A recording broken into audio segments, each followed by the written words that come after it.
Hello, everybody. Welcome to Kids Are Talking. My name's Michael.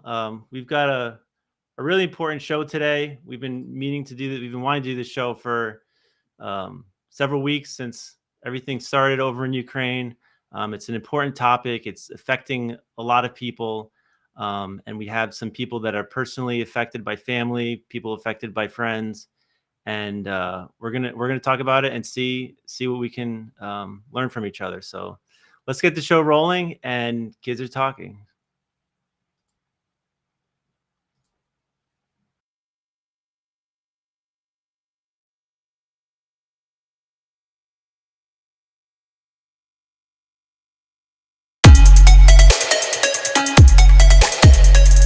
I want to hear everyone's different perspectives and let everyone know that they're not alone. Gives me hope for a lot of people because I know there's people that really struggle with do the things that you want to do to influence the world in the way you want. Go out of your way to educate yourself by watching the show. Everybody's always going to be struggling with mental health, yet nobody will know about it. Kids Are Talking has given me an outlet to share my opinion and talk to people from all over the world. Dr. Don? Can y'all hear me? Hey, Dr. Don. Hey, Mike. You know what? Normally we chat a lot before the show. Yeah.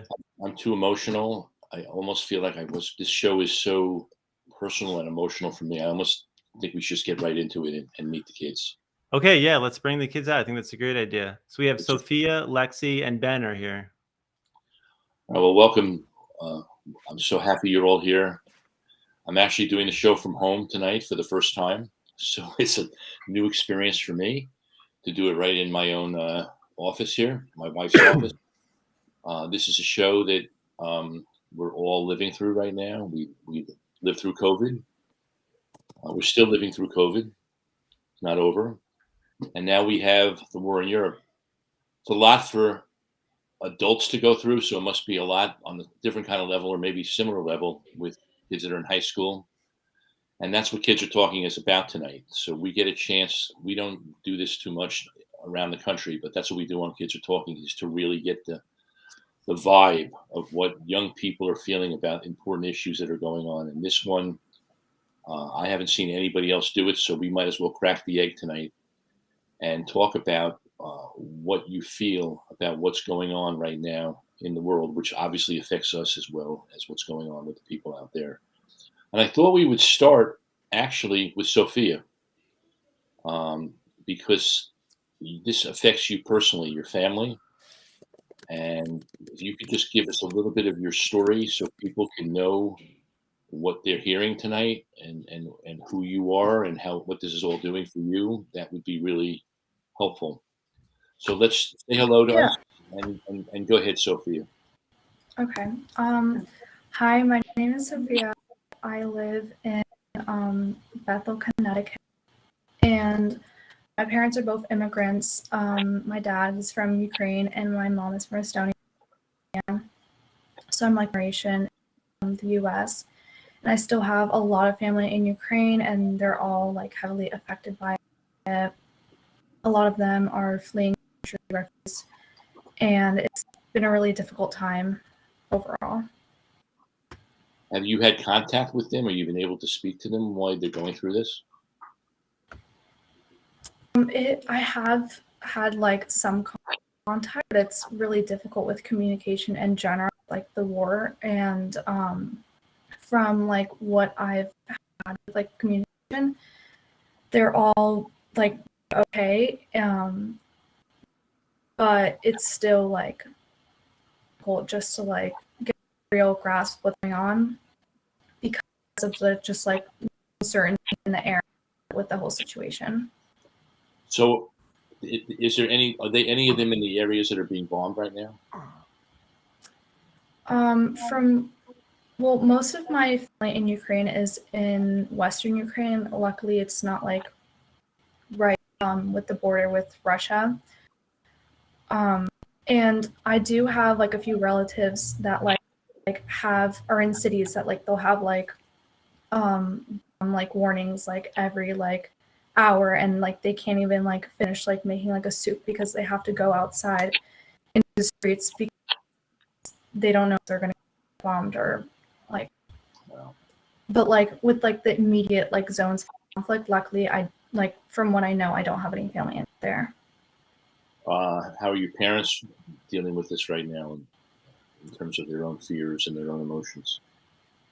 They're it's really difficult for them too. Like of course, my dad, especially since he like was born and raised in Chernobyl, and it's like just seeing like the country like being like destroyed for like really no reason, and it just really taken a toll on him like mentally. And my mom like is scared like if like Russia's gonna continue to invade like other countries like Estonia, like it's such a small country and they've been part of the Soviet Union before, so like that like force can like the amount of power like Russia has, like it's definitely like really scary like what they can do.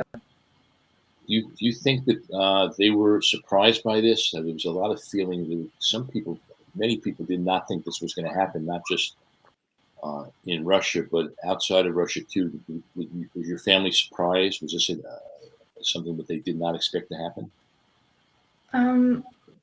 My like dad and like my uncle and aunt like they've kind of like felt like this was going to happen. It was kind of like inevitable, like the amount of tension that's been building up, like they just kind of felt like it was something was going to happen like eventually. And it was definitely a shock when like they did the special military like whatever they called it, started the war. It was definitely like heartbreaking and a shock, but also like kind of like we knew that this was kind of probably happen.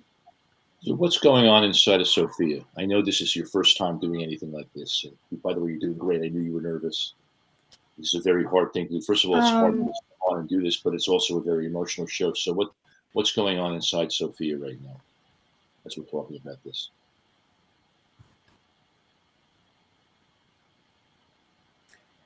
Right now I feel very like mixed emotions because I've never like gone through a war. I mean like I can safely say for all of us, none of us gone through like war. Like it's been just crazy to think like I'm just living my own life right now, like here in the US.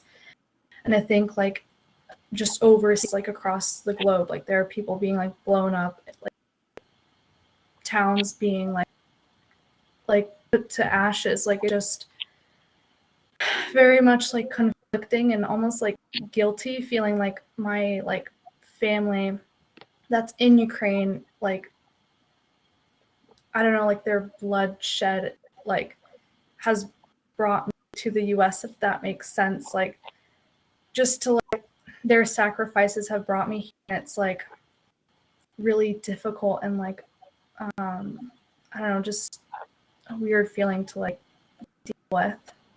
And what made your family, when you say they were responsible for getting here, what made your family come over here?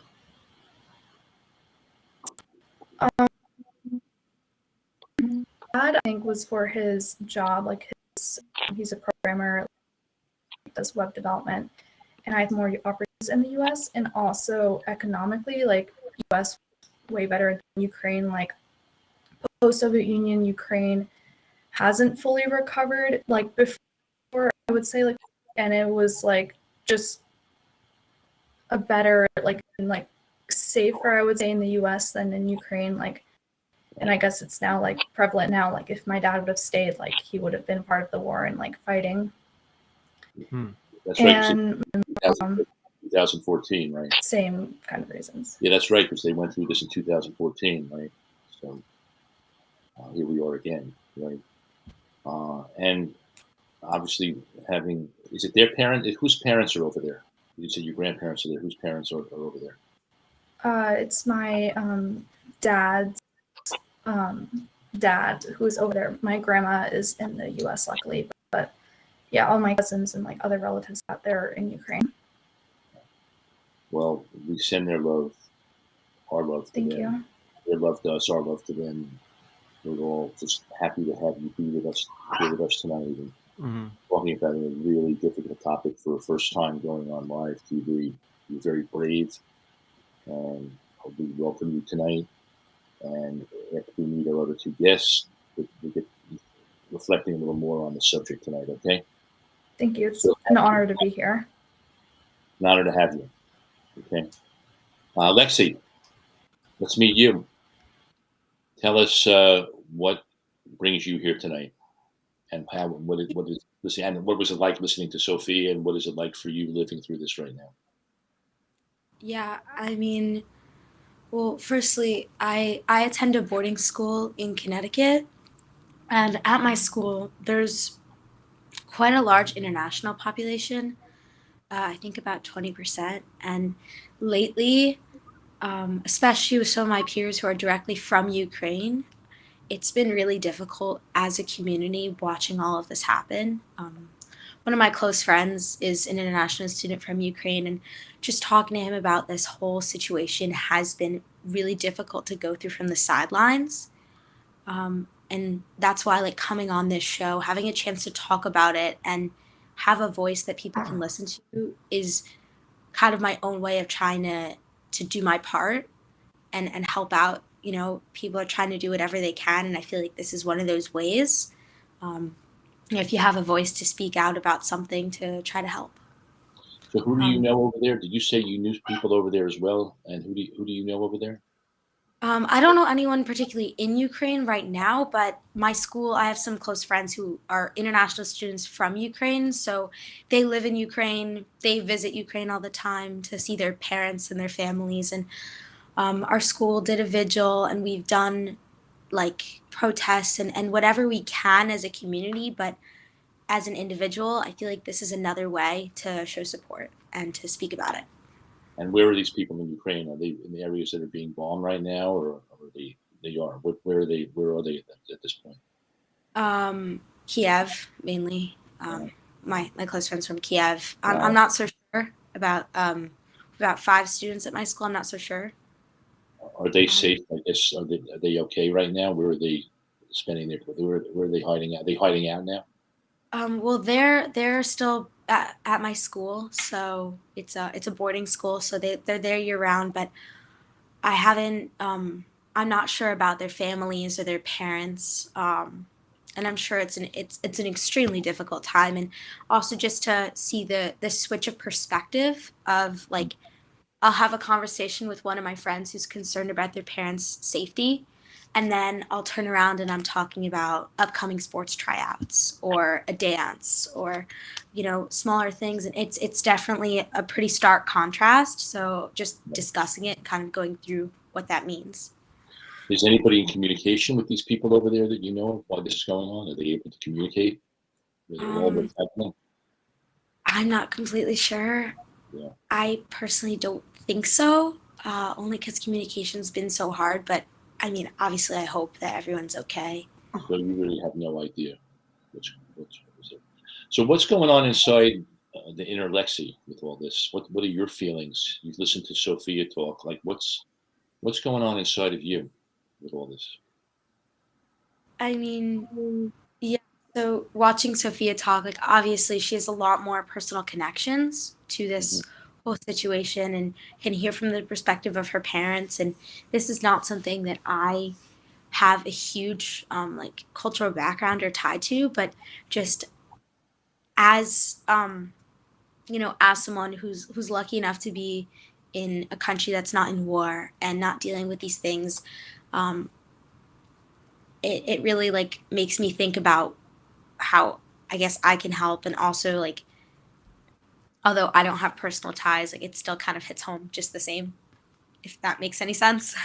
Sure, and it's probably very scary, right? In terms of seeing that you could be living through, we're living through COVID, and now you have this, and you're just a young person. I mean, that's a lot to go through, isn't it? There's no break.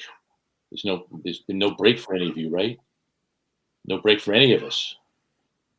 And it's just, I just hope that everything we can just all comfort each other, and you comfort each other tonight. Comfort me, comfort Mike, all the people that are watching, just to be able to talk about this. And that's what we're doing tonight. So thank you, Lexi, for being with us. And now you're going to meet Ben. Hi, Ben. Ben is one of our veteran Kids Are Talking alumni. We thought, Ben, you belonged on the show tonight. We thought about who should be on the show tonight. And we just felt that you were somebody that could really bring something to the show. You're the empathy guy. Every show you talk about empathy. What is the inner Ben feeling right now? Because I haven't seen you in a while, but a lot has obviously happened since the last time you were on the show. Just tell us how you're feeling about what's going on inside of you, and also how you feel about what you've already heard from your other two partners here tonight. Yeah, it's been a while since I've come on the show last. I think like December or something like that. But I think I'm really in the same boat with Lexi in that I don't have any, direct ties to Ukraine. But as a person, I think it was a shock to not only me, but I think all of us in the U.S. as young people, because Lexi, you're 16, right? And then Sophia, are you 16? 15. But turning 15. 16 this Right. year. So- So You're close. You're close. Close enough. Yeah.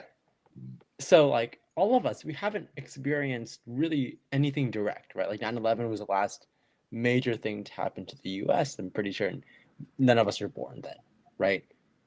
And so while there are other things that have happened in the world, there hasn't been, something that's directly impacted us here at home. And so I think what's happening in Ukraine is a really big reminder of, like you said, talking to someone who's directly impacted to it, and then turning around and then talking about a sports tryout. I think it's just a reminder of what's important in life, right? Like there are so many people just struggling for basic things, but at home there's so many other things, and it really makes you put that into perspective, right?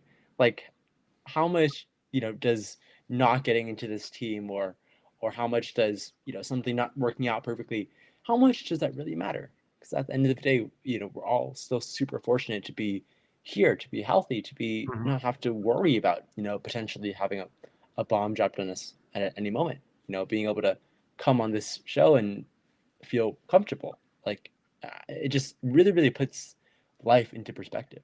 Do you have a fear? I'll ask all of you this question, actually. Do you have a fear of the war coming to the U.S.? You feel with this particular man that is instigating this whole event, Mr. Putin himself, do you feel we have something to worry about? Are you worried about it coming to the U.S.? I went through this interesting phase, like 3-4 years ago, where I was like super for a 2-month time span, and this was before COVID, just before too much happened. Like I was in like a really big fear of like a nuclear war hitting. Like I was researching bomb shelters, like how to get one for your house. Were you doing that? Any particular reason why you were doing that, man? I think it was just like I've always read a lot of news, and I think that was a time of particularly high North Korea tensions, and then you know how that goes, going down a rabbit hole, and Sure. And I think there's always a little bit, but as saying if you don't fear, then you should probably fear a little bit more. But if you do fear, it's not going to be that bad. And I'm just kind of, it's always in everyone's mind, but try not to think about it too much.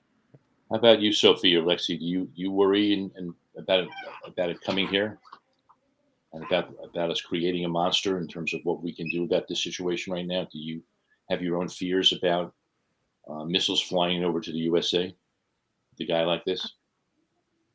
Well, I don't particularly think it's a question of whether or not like this will be in the US, because I think like that in and of itself, in a world that's so globalized nowadays, I think that like this already is affecting the US. It's affecting the whole entire world. I mean, the whole world is essentially watching what's happening, and even little things like our gas prices going up, or just like overall stress and fear, and looking out for your neighbors. Like this clearly already is affecting the US.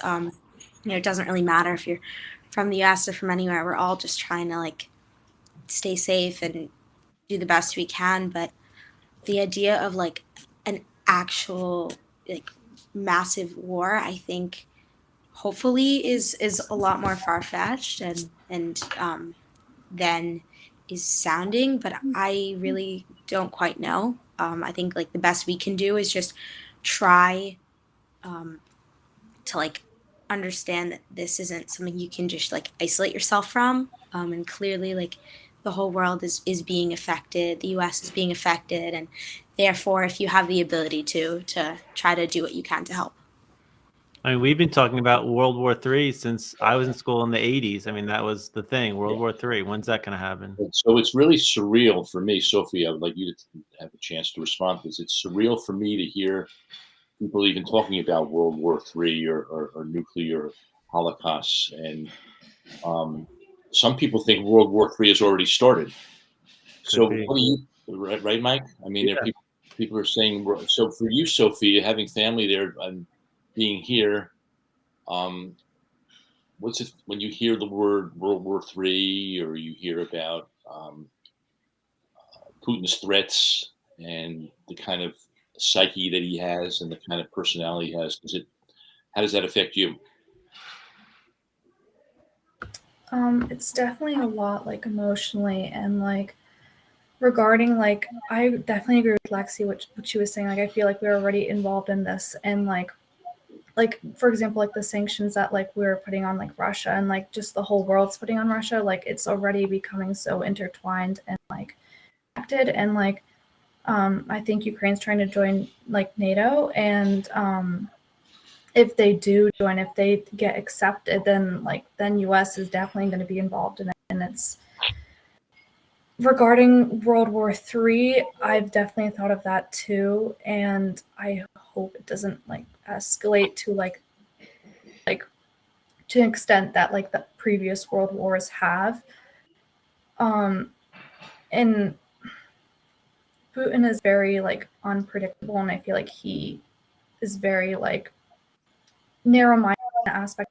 He doesn't realize like how much power his actions truly have and how deeply it affects like so many people, like just countless of innocent lives like being like slaughtered just for like one like just like for selfish motives. Like I feel like World War III, I don't know if it seems far-fetched, but I feel like it could definitely be like an option if he like continues this like reckless and like. Well, that leads me into my next question, actually. Do you feel, I'll start with you, actually, Sophia, because you have so many people over there, family.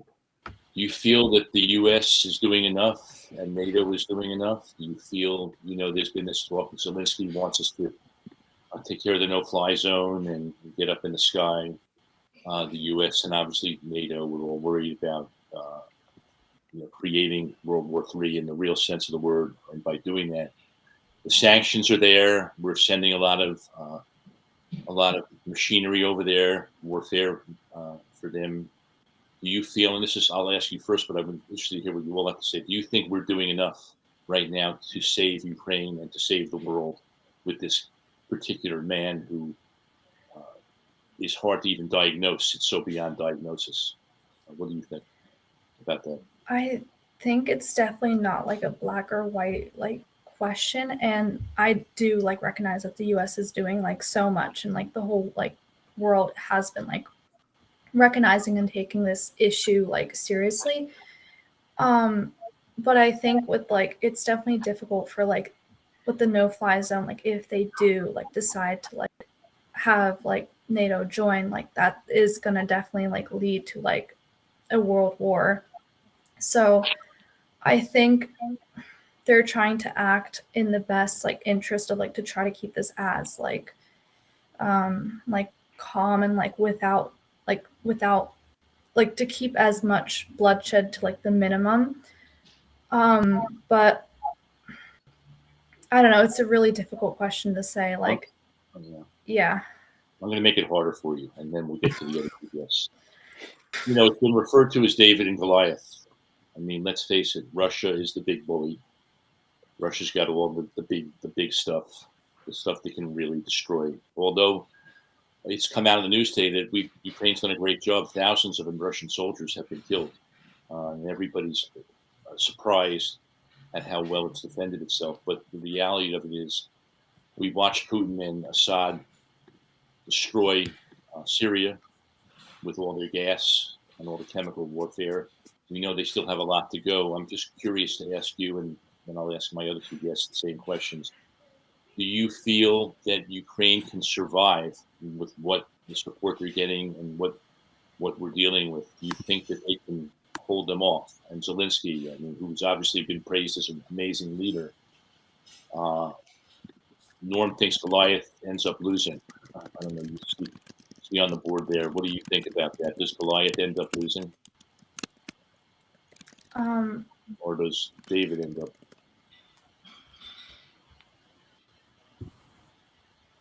I think.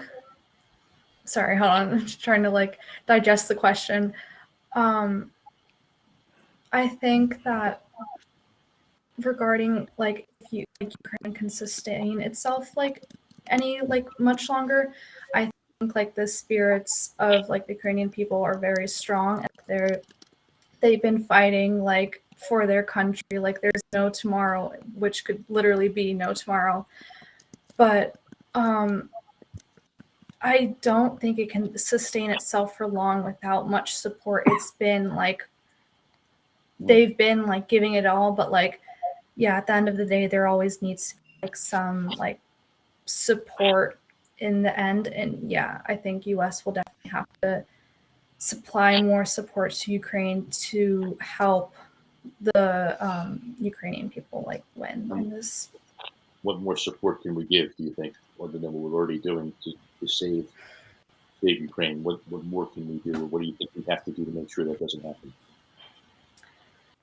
I think like doing the no-fly zone might be like the next step, which is like a difficult step, and not many people. I mean, I feel like it's like difficult to address, and like people may try to like loop around it and like, well, let's help this way instead of that, but like maybe in the end it will come down to like, well, we have to do this. Like there is just no other way. Most of the attacks, to my knowledge, are like bombs and like airstrikes, I think, and that's what's been really like affecting like the innocent people just trying to live their lives, like hospitals, ambulances, cities being like without food, like the like because of the bombs. Like yeah, I definitely think the no-fly zone will have to be like a support that the US will supply in the future, or in the near future. The thing that I find interesting is the NATO countries are doing a lot of humanitarian work. They're helping the refugees. They're doing all they can on that front, but they're not willing to protect the territory. But the Ukrainians are there fighting for their homeland. They're fighting for their territory, and they're willing to put down their lives for that. So it's it's a difficult balance to deal with regards to that. Yeah. So Lexi, what's your response to what Sophie's saying? And then we'll hear from you after Lexi, and also what Mike is saying. Go ahead, Lexi. Yeah, well, I think Sophia definitely put like that. She phrased that very well in saying that it's definitely a difficult balance, and that it is like kind of our responsibility to see if we can do more. I do think, and like once again, as Sophia said, the Ukrainian people are extremely strong, and that has been shown throughout the past, I think, 17 days at this point. However, I think, obviously, I don't know every single detail, but it's kind of up to the US as well as other countries of power in the world to decide what future they see coming out of this.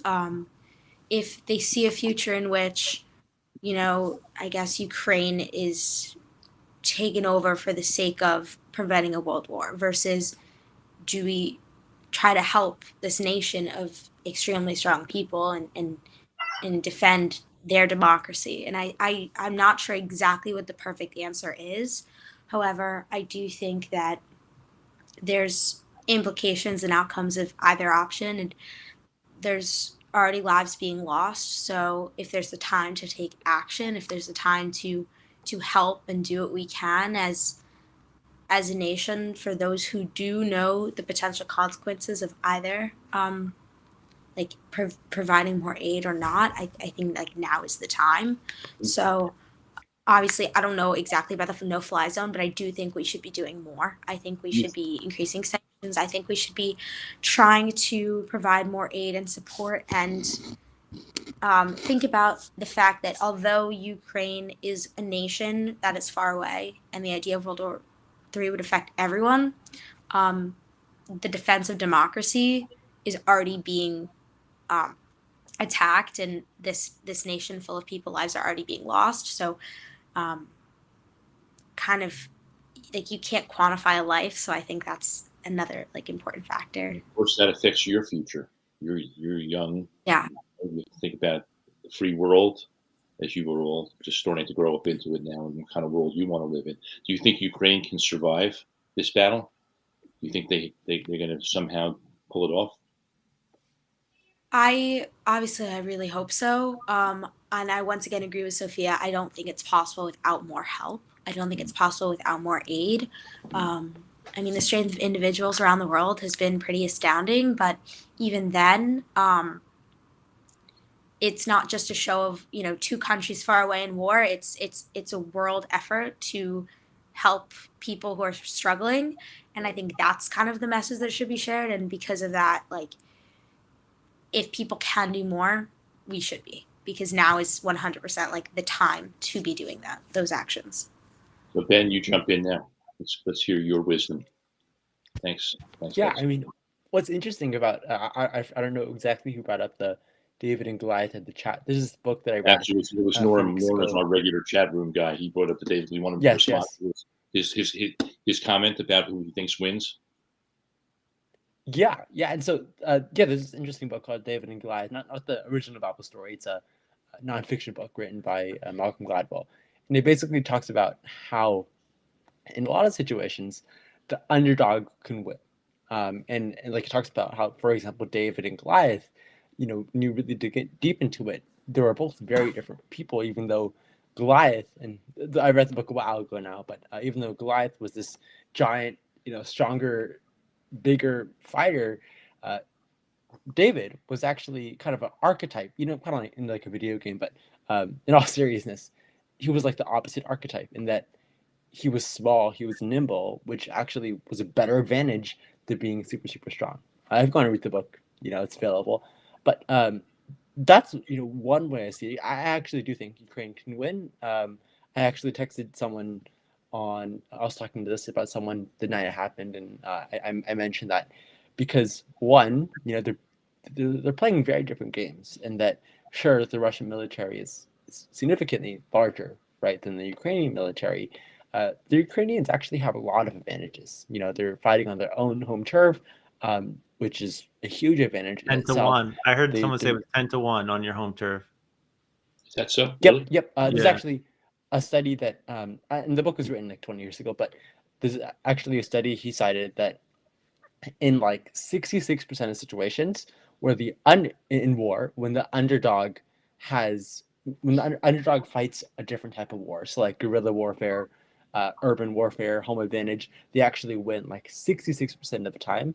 So I think that's one thing, and that they do actually have quite a bit of advantages, even though they're significantly outmatched in terms of like numbers. What are the advantages? They have a huge advantage.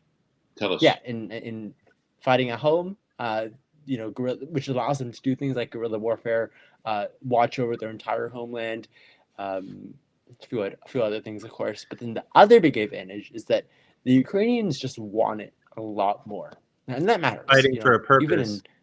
Exactly. I mean, even in sports games. Even what? Even in like sports games, in football, soccer games, the team, even if they're significantly outmatched in talent, if they want it more, people, entrepreneurs, when they want it more, a lot of times they get it done. And that's kind of a discrepancy that, Twitter is full of videos of Russian soldiers who don't even know what they're there for, versus stories of the Ukrainians who are, like Snake Island or, and a ton of other, really heartwarming things from the Ukrainian side.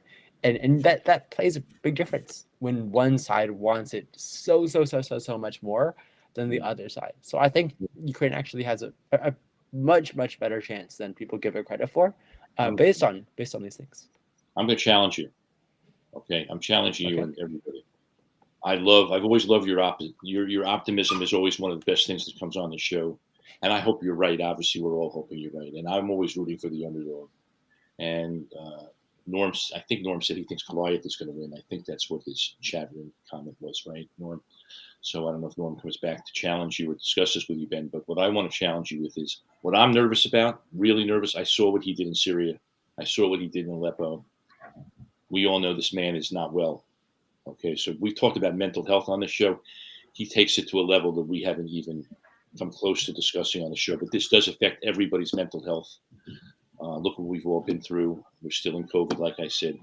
What if we go to chemical warfare? What if he starts gassing it up like he did in Syria? What if he starts getting it from the air and he hasn't used all this stuff? And a guy like him, we all know that when you're a bully and your back is against the wall, and we keep inciting him, that he just ups the game. So are you worried about that? I mean, I'm concerned about can the underdog do that with all the help that they're getting? That's a question for everybody. I'll ask you that first. Yeah, I mean, I think that's a different question, because I think in that case, I don't think NATO and the U.S. would do nothing, or no, like militarily. I mean, like I don't think you think we'd that step situation. in? We'll step in, is what you're saying. And are you worried in that type of situation? Are you worried if that happens that we talk about World War III? I mean, where do you draw the line? I mean, because let's go to Zelensky. Great leader. People are loving Zelensky, right? Sophie, I'm sure that your family loves Zelensky. Am I right? We're seeing leadership that we haven't seen.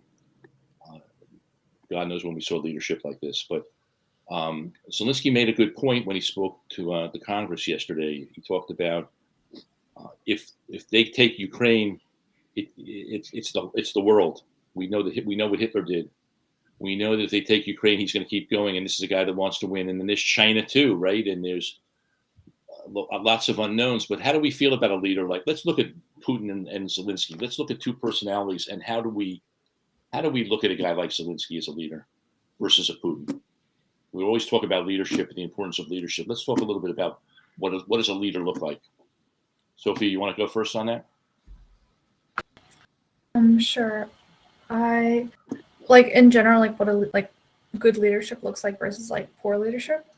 Yeah. I think honestly, people like.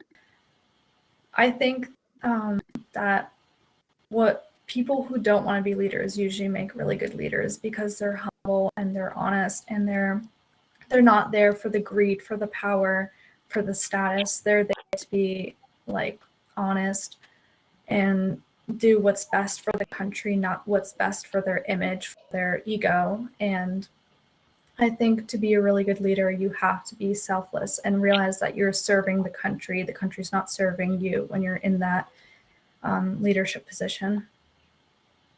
And what do you think, Lexi? What do you think of Zelensky as a leader? I completely agree. I mean, you see two very contrasting.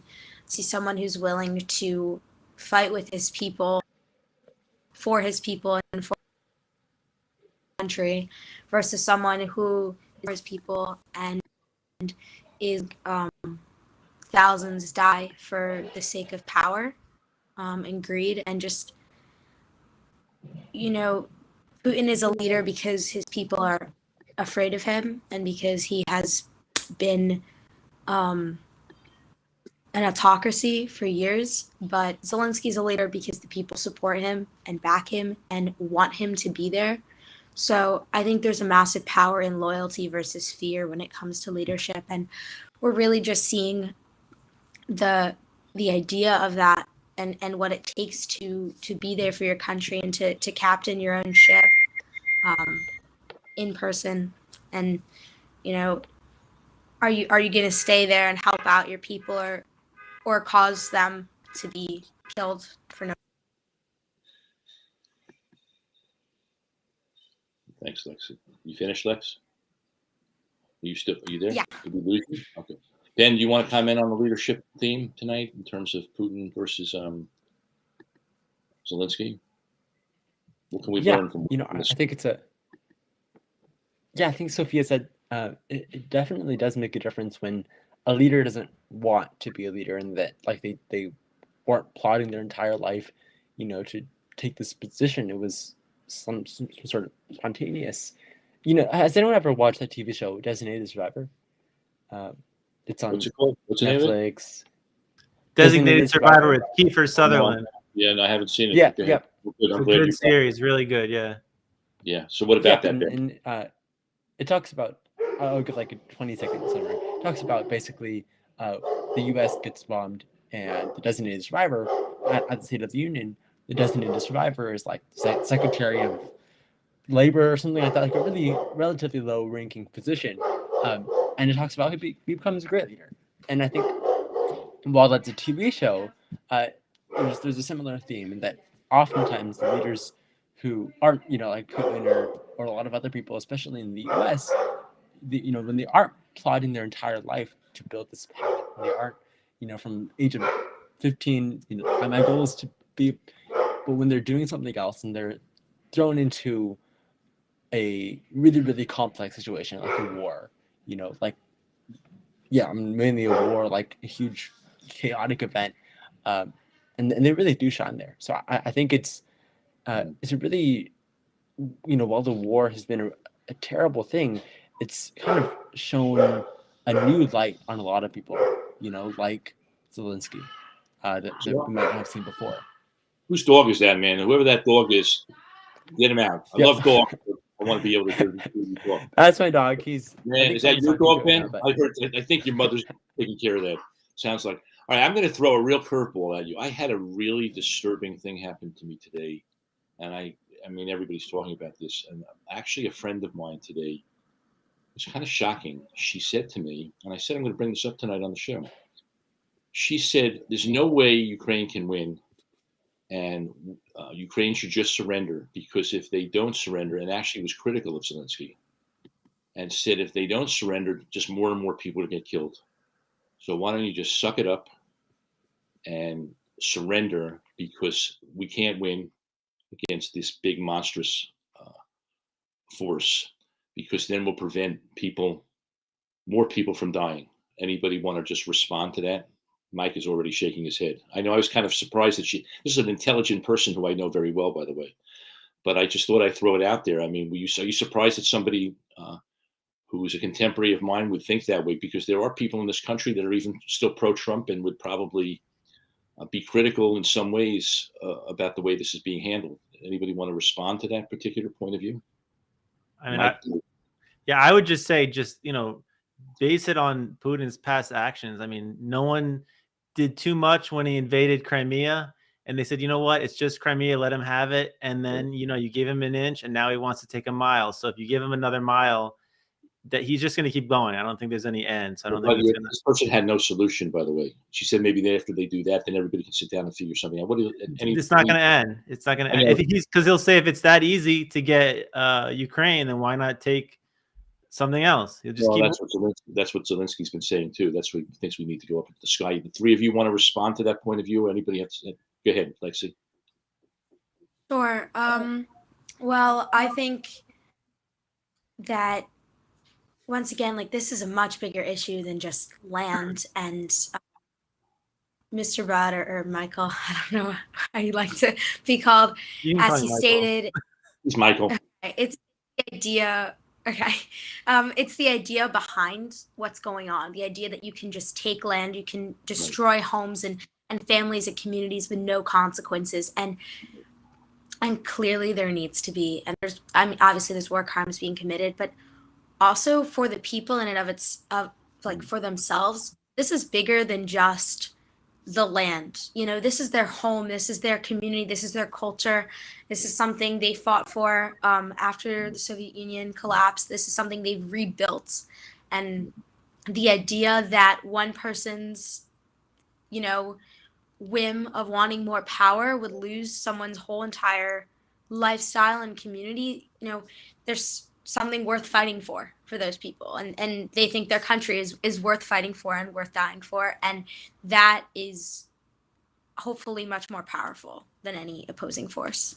But Sophia, I think it's an admirable one and not something that should be brushed aside or put down as insignificant. I had a feeling you might say that, Lexi. Sophie, would you agree with that? How do you feel about what Lexi said and what this question I put out there? That there are people that do not think the way we do in America. There are different points of view. That's why I brought it up tonight. I want to know what you think about that. Do you have anything else you want to add to what Lexi just said, or Mike, about that? That's very personal. What Lexi said, yeah, like it's not just like a piece of land, it's like culture, language, like generations of families, like this is their homeland, and just to like disregard it as like something so like minuscule, just give up, like it's not that simple, and it's almost like degrading to like the people just to like say like just stop fighting, like to prevent like more bloodshed. I mean, to prevent bloodshed. Like it just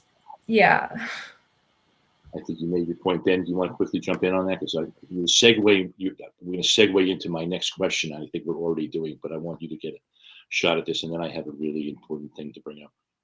Do you want to just comment on this, Ben? Do you feel the same way as the other three people? We can't hear you, Ben. You're muted. Whoops. Oh, there you are. Yeah, I feel the same way. I mean, I imagine if this was, our wherever we are, and someone just said like, we're kind of bunkered up. Why don't we just give up and like start a new life somewhere else? And none of us, I don't think would ever do that, even in the most dire situations. And so now I'm going to bring up something that segues into one of the things that's most upsetting. Obviously, what happened yesterday to all those children, even said children inside the theater building. The bombing of that theater was devastating, and seeing all these. I mean, we get to watch this war. This is not a movie on Netflix. Nowadays, we can watch this stuff. But all the artifacts. I'm an artist. I'm an art collector. I value the importance of what all these museums and cultural sites represent. Right, Sophia, for your family's country, your country too. And a guy wants to wipe out everything that exists. Think about the bullies. Let's take it to the personal, like the bullies in school, in the high schools, or wherever we are, all the stuff we're dealing with in divided America, right? That kind of lack of respect to take away someone's history, to destroy artifacts, is so upsetting to me. And to watch those kids, I mean, there's a thing that said children outside the theater. I mean, it just is so painful for me to see someone's history be ripped away. And for you, Sophia, we start with you, how personal that must be for you, as it is for me. You can see in my emotion around this. And to see that a man could be this evil, this sick, just makes me so hurt and outraged. So I just need to bring this up tonight about the artifacts, the history, him trying to justify his narcissistic ego, thinking he can just bomb out and kill innocent people. So it's like a loaded question. But as we reach the crescendo of the night, I just need to put that out there. So Sophie, why don't you respond to that first? Yeah, it just, the fact that he's targeting just people, like innocent people, like the culture of Ukraine. Like I didn't even know about that artifacts thing. That was really shocking to hear. Lots of museums, lots of by the way, they're covering. I want you to know what they're doing. They're covering artwork up. They're trying to putting it in bunkers. That they're putting artwork in bunkers. Okay. So now go ahead. I just wanted to tell you that that's what's going on. And museums are being. It's just really sickening and disgusting to like the fact that it's not even like a war. Like he's not like he has no reason to be in Ukraine. He's just targeting like innocent people, innocent culture. Like it just, honestly, I don't even know how to react to it because it's just so like shocking, and like the fact that like one could like possibly think to do that, it just leaves me really speechless. And I'm really passionate about this issue, but I don't have any words to say. That's okay. You got my passion and emotion out of it. So, and if there's things you didn't know, I wanted you to know that that is going on. Lexi, you want to respond to my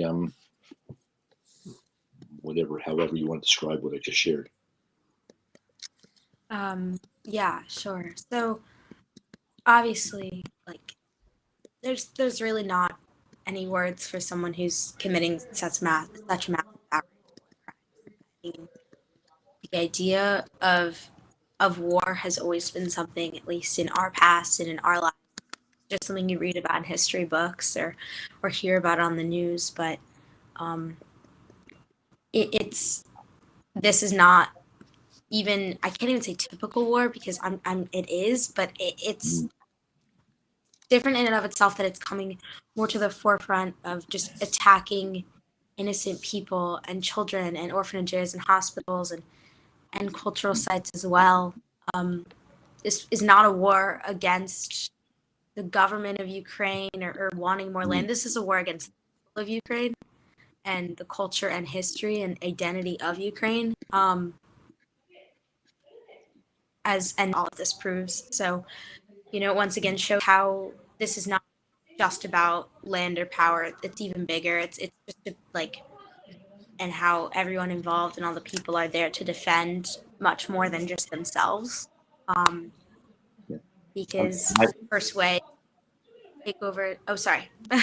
Go ahead. I'm aware of the time, so I'm going to have to cut it off pretty soon. But I want to just get to the other people. But go ahead, finish what you're saying. If you have anything more you want to say, finish it. I don't want to interrupt you. Go ahead. Brief, but basically just like the first way of taking over a nation is kind of destroying the culture of its people and destroying the will of its people. And I think that's what Putin's attempting to do, and hopefully does not succeed. Mike, I've known you a long time. When I went on my rampage just now, I saw you. You look very shaken by what I said. Is that correct? I can't ignore your body language, and then we'll get to them.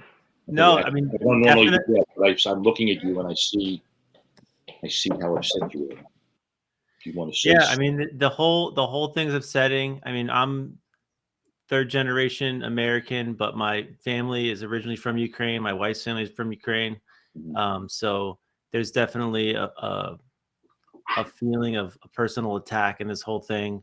I'm not really connected to that many people over there, but just the whole thing with the art and destroying, trying to erase a people, it just brings back echoes of the Second World War.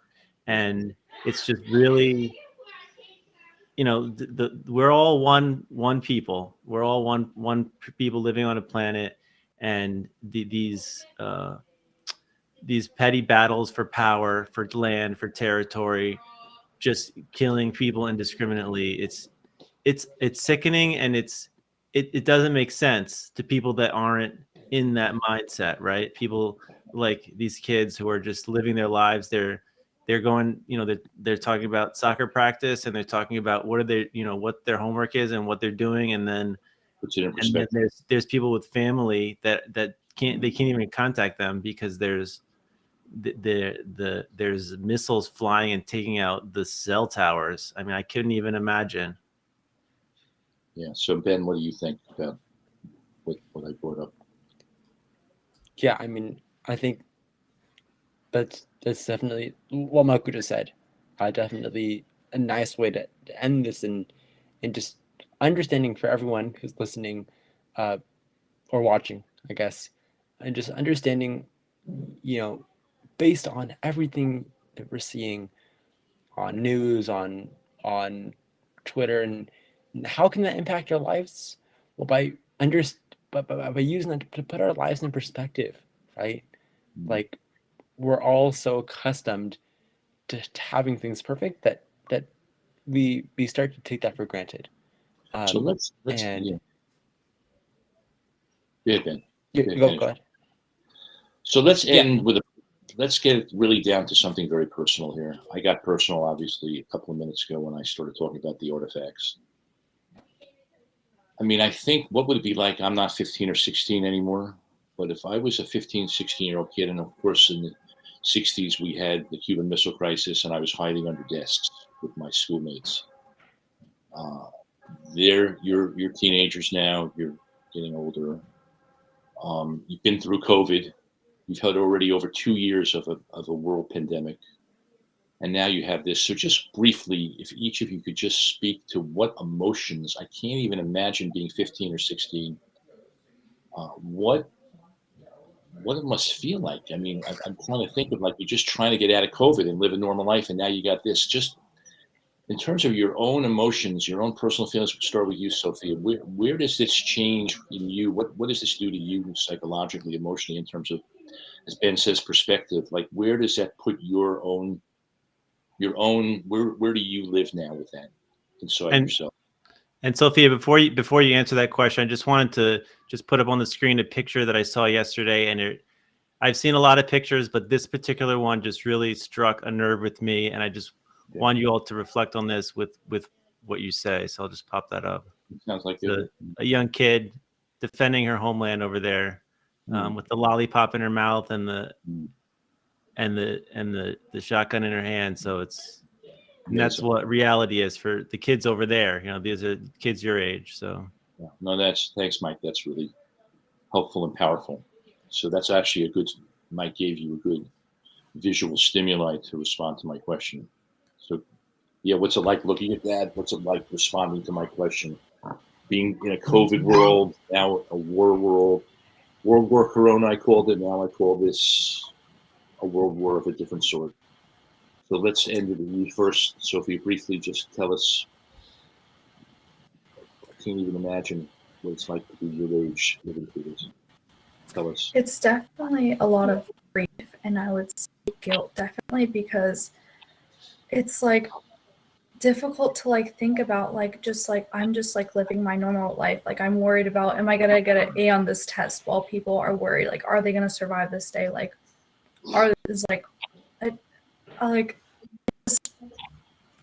yeah, a lot of definitely guilt comes up, because like I just, to know like that, how like immensely these people are suffering, and how like people are just losing their lives, their family, their homes, like watching it being burnt down, like knowing that they're like, it's never going to be the same, like not knowing if like they're going to have a place to sleep tonight. It just, not knowing if like they're going to have a bomb like crashing on their head. It's just very much like I feel very guilty to be in this such a privileged place right now, in such a. Sophie, I'm going to interrupt you because we're running out of time. No, it's okay. We talked about guilt tonight a lot, and I respect the feelings around the guilt. I do understand that. But besides the guilt, can you give us another piece of you, other than the guilt, that's transformative or awakening in you in terms of how you want to live your life now, and how you're being changed and affected by these last 2.5 years of your life living through all this, besides your guilt? I think Ben brought this up like a point earlier about how I don't know, like connected the world is, and how like everything like stuff that like seems like so like important to us in our like minuscule lives is like in reality not that important in the grand scheme of things. And like regards to like living like life, like I guess to like stop putting so much stress on like the little things, and like realize the bigger picture of life, because it's not just like our own individual bubble that we're living in. It's like we're all so interconnected and interdependent on each other. Like we need to realize like the bigger picture, and we're not just in our own. Yeah. I always say we're all one. And when Lebanon and Aleppo were destroyed, Beirut, I wrote a poem about it called "We're All Citizens of Lebanon." Well, now we're all citizens of Ukraine. We're all one. So I can relate to that very much. And how about you, Ben? Are we all citizens of Ukraine? And what is it doing to you emotionally? Yeah, definitely. I would agree with that. Yeah. How about you? Your own journey? Yeah, I mean, what's interesting is that with everything that's gone on in the world, my biggest emotion here is is hope. And what's fascinating with the worst situations that humans come through is that you also realize the good in humanity. It brings out the worst in people, but You've it always also brings been out the about best in people. You've always been about empathy and the good, right, Ben? Is this Yeah, and, challenging you? Is this challenging you? Is this horrible thing that we're living? You're still right there, aren't you, buddy? Yeah, because as much as you read stories of Putin, you also read stories of people who are 80 years old coming back to join the military. Yeah. Back early days Yeah. of COVID, as bad as to some extent that was happening. You also heard stories of so many people doing kindness, doing good acts. And I think so that at the end of the day, like that's throughout everything that we've gone through, and that I know everything that will happen in these next few years of our lives. That is my biggest emotion. Is hope. You know what, Ben, and all of you, we live in a paradoxical world. Yeah, the worst people bring out the best in people. I just wrote a book called Echoes of COVID that'll be coming out in the spring. And there's a chapter called Can Be's. And Mike, you just gave a can be. Can you repeat that? That's a can be. That's a paradox. Can you say that again? I said the worst of people bring out can the be. worst people brings out the best in people. The worst can be the best in people. I like that. And how about you, Lexi? Give us a piece of where your personal journey comes from in this whole discussion. Yeah, I mean, I think Ben put it very well. Once again, like throughout this whole issue, we've seen, the two sides of people really coming together throughout the whole entire world. I think that's a very powerful thing. And I think if we can unify to protect each other and help each other through times like this, even seeing that in COVID and seeing that now, it just shows how strong humanity can be when we, are on the same page and we can really unite against it. Lexi, what I want to hear is your own personal, how it affects you personally in terms of your own journey, in terms of how it's affecting you. Yeah, well, personally, I think it's just made me realize how much more, like, it doesn't matter how old I am or what kind of where I'm at in my life. If there's anything that I can do to provide help to others or speak about it, it doesn't matter how old you are. If you have a voice and you have something you care about and you can do what you can to help others, and that's what you're about. Issues like this, it doesn't matter to me. Well, that's what I learned about you. What I learned about you tonight is you want to make a difference. You want people to matter, make people matter, which means I'm sure you want to matter as well. You were told, Bud said, "Great job, everyone. Very insightful." So let's do what we always do on Kids Are Talking. This is an extremely emotional show for me, and probably for all of you and people watching. Why don't we start with you, Sophie, again, because we started with you. What we do on Kids Are Talking, just very briefly, what would you like people who are watching this tonight, what would you like them to learn from what we talked about tonight? What is the message that you want to give to people tonight from watching the show and listening to us all talk? Just briefly, just put out your message.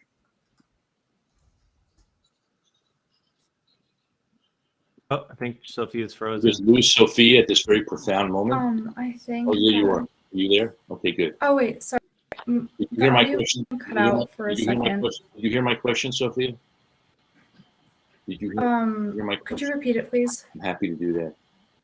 What I would like you to share with people watching tonight, what message you want to give them about what is the most important thing for people to get from you tonight in terms of the message you want to put out there for what we talked about tonight and for what is going on right now on this show and in the world. What do you want people to take from tonight's show? I think the main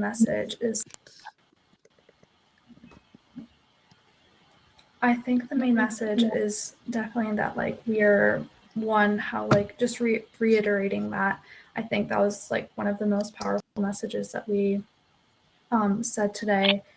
And just, like, putting aside our differences, like, we're all human in the end. Like, we all are so, like, connected, and just, it doesn't matter, like, where we come from. We're just in in the end, like all the same, like we're just like creatures full of love, and like we should really value that instead of like our own ego or like selfish interests or like narrow-mindedness, like just what do you want? coming to that realization that we're like connected.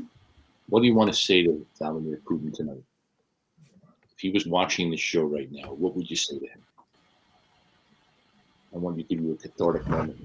That is a really difficult question. Can you try to answer it? If you can't, I'll respect it if you can't. But I'd like to give each of you a chance. I don't know if I'd be allowed. But do you want to say something? You want to get something out? I don't know if I'd be allowed to. You know what? I mean, I don't know if I'd say on the show. You can. Oh, you can say whatever you want. We don't censor it. I purposely have decided to make that. You have each of you the typical message when kids are talking, but I want you each to have that cathartic moment. What do you want to say to this man? Say it. We don't care. We're not censored. Oh, I don't know. Say whatever you want to say. I mean, I don't know. I don't know if I'd feel comfortable sharing that, but just you were such a sick man and cruel and vile, and just I don't know how you could be doing this to just countless of innocent people and just ruining their lives just for your selfish, own egotistical actions. Okay, so you just did it. How'd that feel? Get that out. What did you say? Sorry. You just did a great. You got it out there. I'm really proud of you. How did it feel to say that? Wait, one more time. I'm so sorry. My audio. I'm really proud of you. That you did it. You said something. I want to know how it felt for you to get that out there. Thank you. Did it feel good to get it out there? I want to know what it did for you. Yeah, it feels like relieving to like, get it out there and have a voice, definitely. When I'm usually like the quiet, like one sitting in the back of the class. That's why I pushed you. You did a great job. Good for you. Don't you think? What do you think, Ben? Did she do a good job? It's your turn, Ben. She did a great job. Okay, your turn. Yeah, Sophia did a great job. I mean, I can't imagine, being what she's going through now, and being able to come on and talk about it for an hour, as in depth as we did. We're even going a little overtime for you, Ben. We're even going a little overtime because this is that special show. Go ahead. What do you want to say? What's your message? Oh, what did you say one more time? It sped up really quickly for a second. What did you say, Ben? Yeah. What was the question again? What's your message to everyone watching tonight? What's your kids are talking message for what you want people to get from tonight's show? Well, you've done this before, so do what you usually do, but do it on this topic. Yeah.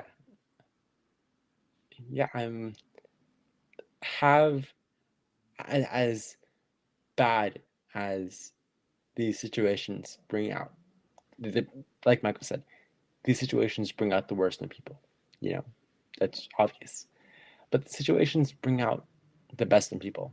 And so as much as you have emotions of negativity towards people, and reasonably so, I do too, try and also look at the other stories and the light, that's coming out of the darkness, and make sure you keep that balance, because it can be a really negative, place reading about the worst parts of it, and it's very, I'm like I said, I also have those feelings of anger towards certain people who shall not be named. You're going to get your chance in a second. So yes, darkness can be light.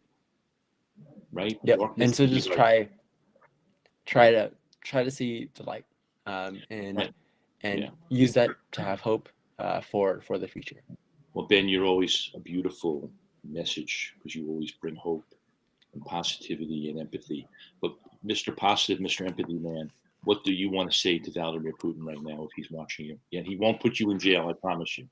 He can't do that to you here. Thank God. What do you want to say to this man? I was thinking about it when you asked Sophia. Sophia said it all for me. Yeah. You don't want to say it? You don't want to say it? You don't want to say anything? No, I don't know what I would say. Like, right. It's, yeah, I don't know what I could say. Sophia put it a good way. I'll You'll pass I'll on hop that. on her message. Okay, well, that will go to Lexi. Let's go. Lexi, let you close it down now for us. And then Mike and I will get a chance. Mhm. Yeah. Yeah, so I guess like one final message I would give to anyone watching would be that it doesn't matter who you are or where you live or your background or your age or really anything. If you have the ability to help others, if you like, anyone can help, anyone can use their voice, anyone can be involved and put their foot forward to be there for the sake of others and to really make a difference. And I think that, like, if anyone is watching, that's my parting message. Like, try to do what you can because there's always something, and that we're all in this together and we should stay in it together and And what do you focus want on to, that part. do you have anything you want to say to Vladimir Putin? I think once again I'm going to quote Sophia on this. I think she put it as the best you can. Okay. Mike, your turn. Your turn, Mike. I'm just so proud of these kids that came on to talk about this topic. It's extremely difficult. I don't even know when I was 16 years old if I could have this type of a conversation. So I appreciate everybody that took the courage, that had the courage to come on and speak about this. Thank you. Hopefully we can help inspire the good. You know, we've got to keep carrying the light and inspire people to do what we can to help over there. I know people are going to fight. People are sending money. People at the local schools are collecting, you know, food and supplies to send over for the humanitarian efforts. So I think the end of the day, the message is, you know, do whatever you can, whatever is in your means to do, and try to do what's right. Okay. And my message for Putin, I don't think he would listen to me, and I don't really would ever want to have a conversation with that man because we obviously have nothing in common. But if he did ask me, I would just say step down, step out of the way, and let real leaders take over, because this world has potential to be so great once we can get past get past the hate, and we can really elevate each other and make a better place for the future kids. So what I want to say to close this down, first of all, thank you. The three of you were amazing. Lexi, Sophia, Ben, Mike. And what I want to just say is we've had shows, social media shows. We talked about mental health. We've talked about bullying. Bullying, actually, I looked at the chat room. I realized I want to make sure I quote my friend Norm correctly. He actually said David wins. David wins, Ben, as you were saying. So what I want to say to you, Mr. Putin, you've already lost. Bullies lose. Because in the end, no matter what you do, you can't win. All you do is lose. I know you don't really care because you're too sick. I wish you'd ask for help and get the help. But in the meantime, I agree. David wins no matter what, because love prevails, courage and bravery, and all being in something together we know is to make people feel that life matters and it's meaningful. So that's what tonight's show is about, to bring us, this can bring us all together. And let's just pray that we can stop this man, because we watched Hitler do it way too long and we said never again, and here we are again. But because we have people like you and we have shows like this, and that's what Kids Are Talking is about, this is an opportunity tonight to reinforce, to not put your head in the sand, to see things for what they are, and never let anybody bully you, whether you're Vladimir Putin or somebody in a schoolroom in America or outside of America. Bullies don't win, and bullies do to others what was done to them. I do not know your background, Mr. Putin, but I know that bullies in school, because I'm a therapist for 43 years, are not people that feel good about themselves. So we have to feel good about ourselves by believing in the truth. And the truth of everything is to love and to be human and to treasure humanity. And that's my message tonight. I want you all to come backstage. Thank you all for listening. I really, really hope that we see something really positive come out of this. I'm so sorry for all the people that have lost loved ones, continue to lose loved ones, and let us just treasure what we can learn. So I'm saying goodnight and peace and love from all of us at Kids Are Talking. Please watch the show, kidsaretalking.live. That's our link. And reflect. Good night, everybody.